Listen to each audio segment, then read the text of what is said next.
لله وكفى وسلام على عباده الذين اصطفى أما بعد فأعوذ بالله من الشيطان الرجيم بسم الله الرحمن الرحيم قل إن صلاتي ونسكي ومحياي ومماتي لله رب العالمين عن زید بن ارقم رضی اللہ تعالی عنہ قال قال اصحاب رسول اللہ صلی اللہ علیہ وسلم یا رسول اللہ ما هذه الاضاحی قال سنت ابیکم ابراہیم علیہ السلام او کما قال علیہ الصلاة والسلام صدق اللہ العظیم وصدق رسوله النبی الامی الحبیب الکریم ونحن على ذلك لمن الشاهدين والشاكرين والحمد لله رب العالمين اللهم صل على محمد عبدك ورسولك وصل على المؤمنين والمؤمنات والمسلمين والمسلمات. قابل احترام دوستو بزرگوں، اللہ رب العزت قرآن کریم کے اندر ارشاد فرماتے ہیں ان عدت الشہور عند اللہ 12 شہرا. جب سے اللہ نے کائنات کو بنایا ہے، کائنات کا جو نظام چلایا وہ سالوں پر چلایا، اور سال کو جو چلایا وہ مہینوں پر چلایا، اور مہینوں کا نظام دنوں پر چلایا، دنوں کا نظام اللہ رب العزت نے گھنٹوں پر چلایا. اللہ تعالیٰ فرماتے ہیں جب سے آسمان زمین قائم ہے تب سے ہم نے سال کے 12 مہینے بنائے ہیں. پھر اللہ تعالیٰ فرماتے ہیں فیہا 4 حرم، لیکن ان 12 مہینوں میں 4 مہینے محترم ہیں، قابل احترام مہینے ہیں. وہ 4 مہینے کون سے ہیں؟ 3 مہینے تو ایک ساتھ میں ہیں، ایک مہینہ الگ ہے. یہ جو مہینہ چل رہا ہے اسلامی، جس کو ذی القعدہ کہتے ہیں، یہ پہلا مہینہ ہے اشہر حرم یعنی محترم مہینوں میں. اللہ نے محترم مہینے جو 4 بنائے وہ ذی الحجہ، ذی قعدہ، ذی الحجہ، محرم، یہ 3 ایک ساتھ میں ہیں، اور رجب کا مہینہ. یہ 4 مہینے اللہ تعالیٰ نے محترم بنائے. اب جب یہ مہینے محترم ہیں تو یقیناً ان کے اندر کوئی ایسے کارنامے وجود میں آئے ہوں گے، یا ایسے واقعات بنے ہوں گے، یا اللہ نے ان مہینوں کو وہ فضیلتیں دی ہوگی جس کی وجہ سے یہ اللہ کی نگاہ میں قابل احترام ہے. علماء نے بہت سارے واقعات کتابوں میں لکھے ہیں. بہرحال ایک واقعہ مختصر تاکہ ذی القعدہ کا احترام ہمارے دل کے اندر آ جائے. اللہ نے ذی القعدہ کا مہینہ ایسا محترم بنایا، اس مہینے میں سیدنا یونس علیہ السلام والا واقعہ بنا. وہ جس دن مچھلی کے پیٹ سے باہر نکلے وہ 14 ذی القعدہ تھا کہ جس دن وہ مچھلی کے پیٹ سے باہر نکلے تھے. بہرحال اللہ کے نبی صلی اللہ تعالی علیہ وسلم نے ذی القعدہ کے بھی بہت سارے فضائل بیان کیے ہیں. پھر اللہ قرآن کریم کے اندر فرماتا ہے الحج اشہر معلومات، حج بھی چند مہینے ہیں، اور حج کا پہلا مہینہ شوال سے شروع ہوتا ہے. رمضان کے بعد کا پہلا مہینہ شوال ہے کہ یہ حج کا پہلا مہینہ گنا جاتا ہے. پھر ذی قعدہ ہے، اور اس کے بعد ذی الحجہ ہے. اس اعتبار سے بھی یہ مہینہ بڑا محترم ہے. تو بہرحال میرے محترم دوستو بزرگوں، اللہ نے یہ کائنات بنائی، کائنات کا نظام اللہ پاک نے چلایا تو سالوں کے اعتبار سے چلایا، سالوں کو مہینے کے اعتبار سے چلایا، مہینوں کو دنوں کے اعتبار سے اور ہفتوں کے اعتبار سے چلایا. تو اللہ رب العزت نے اس مہینے کو بڑا احترام والا مہینہ، محترم مہینہ بنایا ہے. اب اس محترم مہینے کی ابتدا میں ہم قربانی کے تعلق سے سن لیں گے تاکہ ہمارے لیے قربانی کا جذبہ اپنے دل میں پیدا کرنا آسان، اس کے لیے رقم جمع کرنا آسان، اور عافیت کے ساتھ ہم قربانی کر سکے. ہمارے سماج میں عمومی طور پر ایک چیز سمجھی جاتی ہے، بولی جاتی ہے کہ اس پر قربانی نہیں ہے جس پر زکوٰۃ فرض نہیں ہے. حالانکہ یہ غلط نظریہ ہے. کیا کہتے ہیں؟ جس پر زکوٰۃ فرض نہیں اس پر قربانی نہیں. یہ غلط ہے.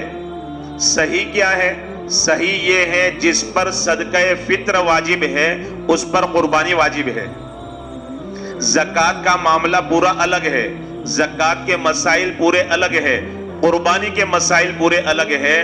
اکثر و بیشتر ساتھیوں پر قربانی لاگو ہو جاتی ہے، واجب ہو جاتی ہے، مسئلہ نہ جاننے کی وجہ سے عمومی طور پر اس میں کوتاہی ہو جاتی ہے. زکوٰۃ کے اندر تو 4 باتیں ہیں. آدمی کے پاس سونا ہو یا چاندی ہو یا نقد رقم ہو یا تجارت کا مال ہو، یہ 4 چیزیں ہیں، شریعت کے اصول کے مطابق ہیں، اور اس مقدار تک جس کو نصاب کہتے ہیں، نصاب تک پہنچتا ہے، اور پھر اس کے بعد جو شرطیں ہیں، سال کا گزرنا وغیرہ، تب جا کے زکوٰۃ فرض ہوتی ہے.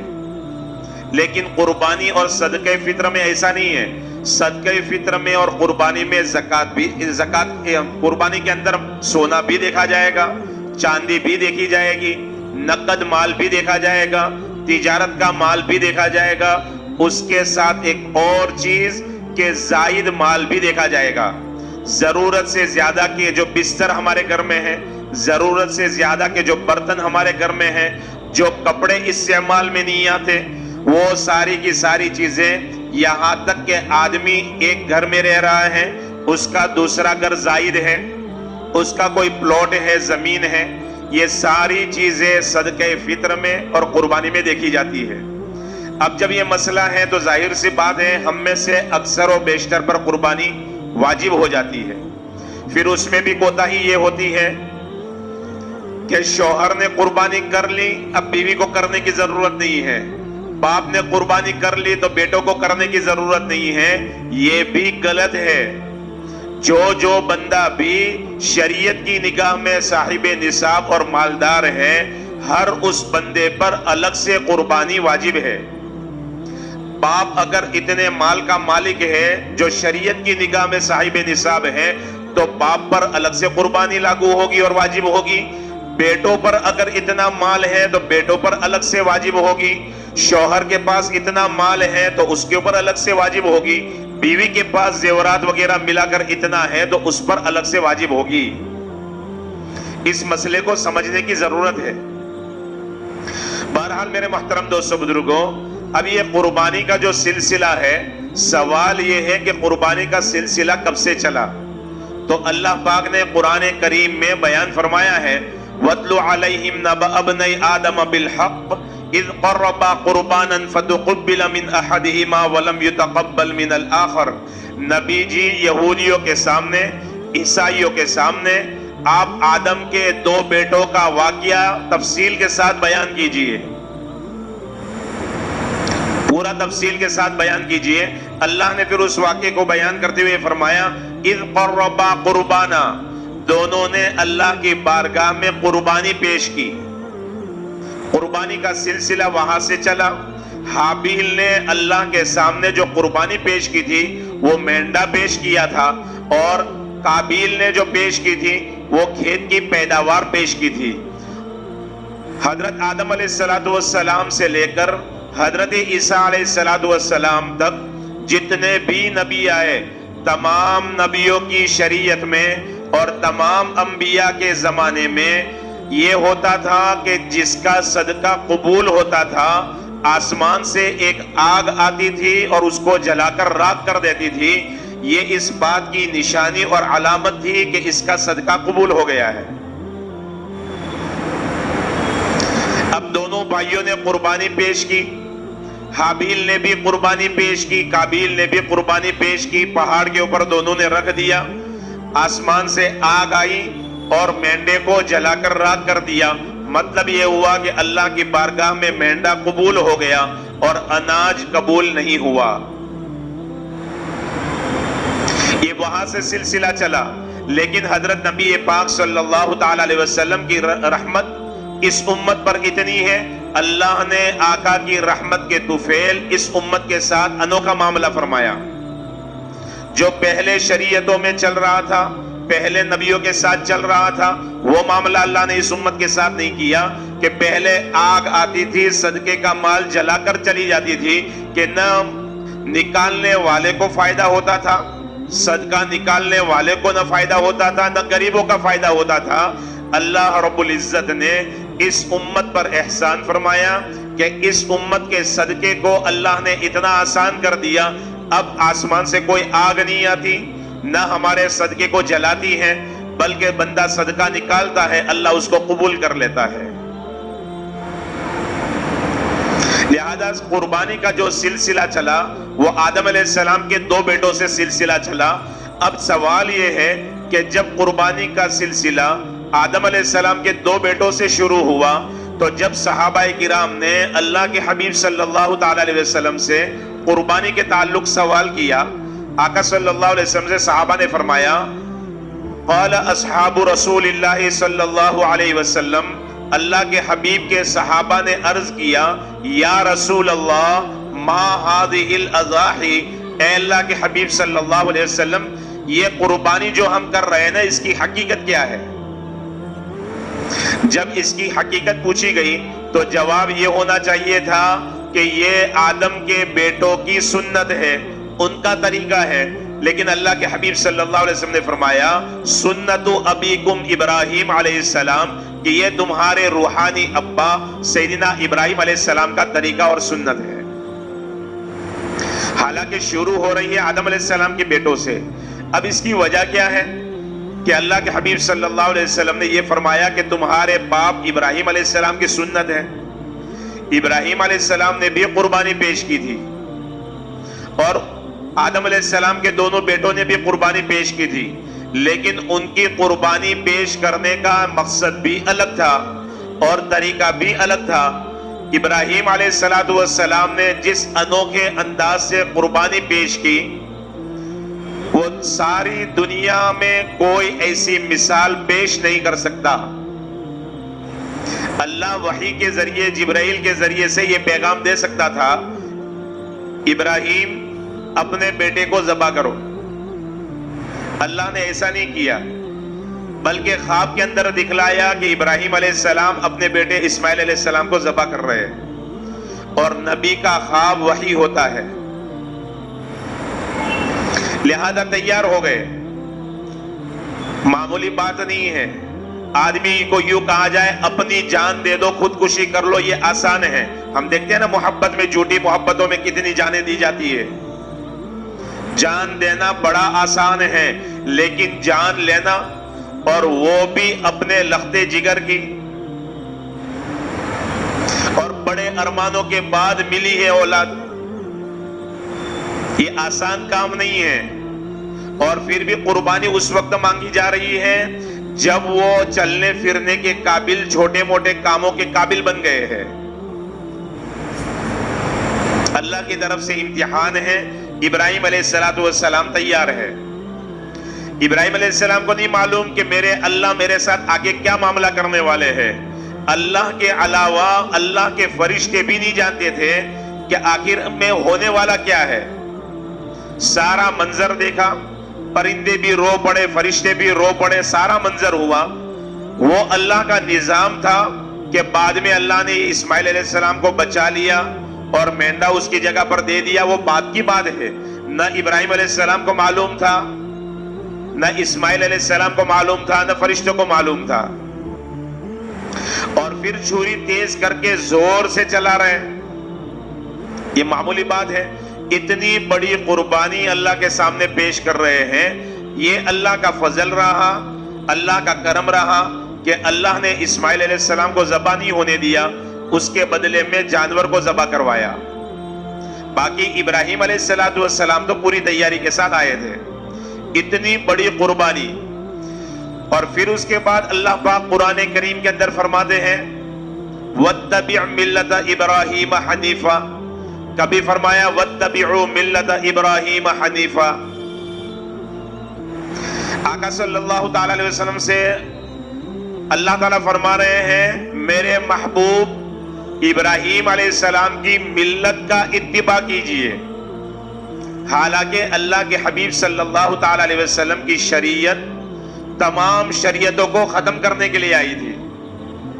اسی لیے قیامت سے پہلے جب سیدنا عیسیٰ علیہ السلام دنیا کے اندر آئیں گے تو عیسیٰ علیہ السلام انجیل پر عمل نہیں کریں گے، بلکہ قرآن کریم کے اوپر عمل کریں گے۔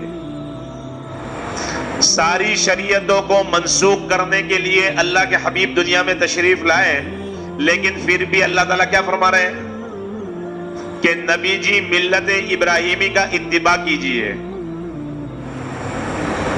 آخر وجہ کیا ہے؟ وجہ یہ ہے کہ حضرت ابراہیم علیہ السلام کی جو شریعت تھی، حضرت ابراہیم علیہ السلام کی شریعت اور حضرت نبی پاک صلی اللہ علیہ وسلم کی شریعت زیادہ تر آپس میں میل جول رکھتی تھی، زیادہ تر آپس میں ملتی تھی۔ اس لیے اللہ نے فرمایا کہ نبی جی ملت ابراہیمی کا اتباع کیجئے، یہ نہیں فرمایا کہ ابراہیم علیہ السلام کا اتباع کیجئے، ابراہیم علیہ السلام کی ملت کا اتباع کیجئے۔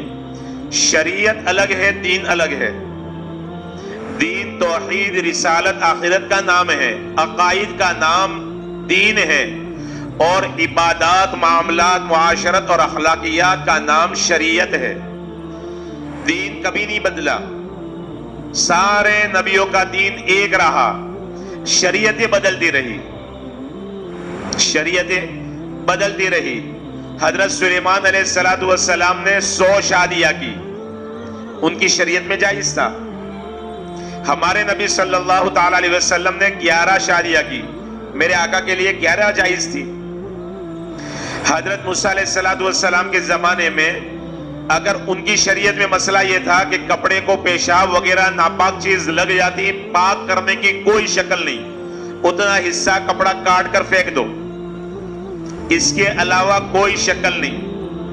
عیسیٰ علیہ السلام کی شریعت میں اتنی نرمی تھی، ناپاک کپڑے کے ساتھ بھی نماز پڑھ لو۔ ہماری شریعت کے اندر اللہ کے حبیب صلی اللہ علیہ وسلم کے لائے ہوئے دین اور شریعت کے اندر کتنی آسانی ہے کہ نہ کپڑا کاٹنے کی ضرورت ہے، نہ ناپاکی کے ساتھ اللہ کے دربار میں آنے کی ضرورت ہے۔ اللہ کے حبیب صلی اللہ علیہ وسلم کو اللہ تعالیٰ نے شریعت دی کہ کپڑا ناپاک ہو جائے 3 مرتبہ پاک کر لو، پاک ہو جائے گا۔ تو شریعت کے احکام بدلتے رہتے ہیں۔ موسیٰ علیہ السلام کے قوم نے ایک غلطی کر دی، وہ معمولی غلطی نہیں تھی، بہت بڑی غلطی تھی کہ انہوں نے بچڑے کی پوجا کر لی۔ اللہ تعالیٰ کا حکم آیا کہ کیا کرو، موسیٰ ان کو کہہ دو فَقْتُلُوا أَنفُسَكُمْ، اپنے آپ کو قتل کر دو، مطلب ایک دوسرے کو قتل کر دو، تمہاری توبہ قتل ہونا ہے، تم قتل ہو جاؤ گے، تمہارا شرک کا گناہ معاف کر دیا جائے گا۔ اور اللہ کے حبیب صلی اللہ تعالی علیہ وسلم کی شریعت میں بندہ اگر شرک بھی کر لے لیکن پھر اس کے بعد توبہ کر لے اور آئندہ کبھی شرک کرنے کا پکا ارادہ کر لے کہ نہیں کروں گا، اللہ تعالیٰ معاف کر دیتے ہیں۔ تو بہرحال شریعتیں بدلتی رہتی ہے، احکام بدلتے رہتے ہیں۔ جیسے ہر نبی پر نمازیں الگ الگ فرض ہوئی، کسی پر 1، کسی پر 2، کسی پر 3، وقت بھی الگ رہے، طریقہ بھی الگ رہا، روزوں کا بھی طریقہ الگ رہا، روزوں کا وقت بھی الگ رہا، اور ہماری شریعت کے اندر نماز کا طریقہ بھی الگ ہے اور روزوں کا طریقہ بھی الگ ہے۔ تو بہرحال میرے محترم دوستو بزرگوں، اللہ رب العزت نے ہمارے اوپر بڑا احسان کیا کہ ہمیں حضرت محمد الرسول اللہ صلی اللہ علیہ وسلم کی امت میں پیدا فرمایا، اور آقا کی امت میں پیدا فرما کر ہمیں بہترین شریعت دی ہے۔